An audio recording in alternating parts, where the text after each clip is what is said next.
Hello everyone. So in this video I'll be continuing multiple linear regression, and in my previous video I talked about accounting for interactions by if you have multiple variables, but this time and in the previous video I also mentioned that many of these interactions were not significant.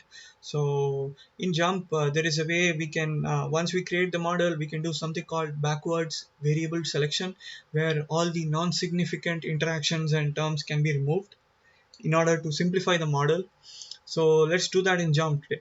So let me go to analyze and create the model again. I'm adding thickness as the y variable, and I'm adding react through shift as the uh, construct model effects, but I'm using macros and with factorial to degree 2.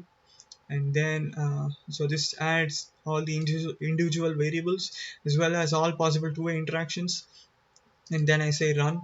And then so here in the FX summary table you can see that the p-values for all the significant or all the two-way interactions and the individual variables are shown here.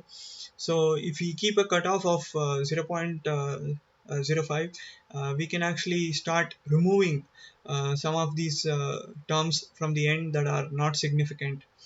And keep in mind that if there is a caret over here, this means that term is involved in some kind of two-way interaction above, so we cannot actually remove that. But if it does not have a caret and if the p-value is greater than 0.05, then we can select that and remove that. Keep in mind that the variable must be removed one by one, because if you remove one variable you can see that the p-value changes for the others, so it has to be done one by one. So now you can see that react 1 and react 2 is also not significant, so I'm removing that. And I'm not removing time because there is a caret next to it. I'm removing react 1 multiplied by shift, and I'm removing time cross vessel number, and I'm removing time cross shift. I'm also removing react2 dot vessel number, and I'm also reacting react2 dot shift. And so now you can see that all the other p-values now are significant, because they are less than 0.05, except shift and time. So from this now we can tell that react 1 and react 2 are the most significant uh, predictors. But and third one is vessel number, and then the fourth one is the cross product of react 2 and time, and the one after that is react 1 star time. So this means that depending on the time, uh, there is a change in the performance.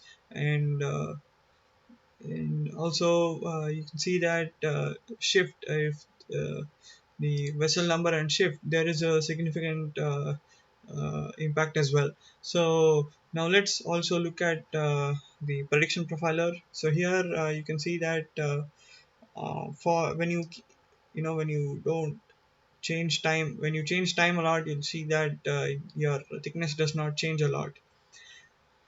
So this is the process of using backward selection. So once ideally if you want to there are other ways of selecting variables as well.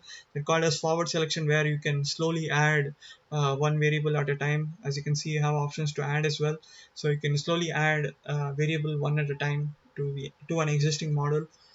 And there's also something called mixed variable selection, where you can go back and forth, you can add and remove variables at different stages. uh, yeah, so this is how you can use the FX summary table and simplify your model uh, uh, in order to make sure that your model is not very complicated when you're doing some analysis. And also another thing that you can do is if you open the regression reports and summary of it, you can see that the R square adjusted, it was 0.83 before, and now it's 0.829. So it's not a, although we removed a lot of these non-significant interaction terms, we still see that r square adjusted did not decrease a lot, and also root mean square is more or less the same. So in fact, it's slightly lower than the more complicated model that we had before. So yeah, so this is how backward variable selection can help in simplifying your model.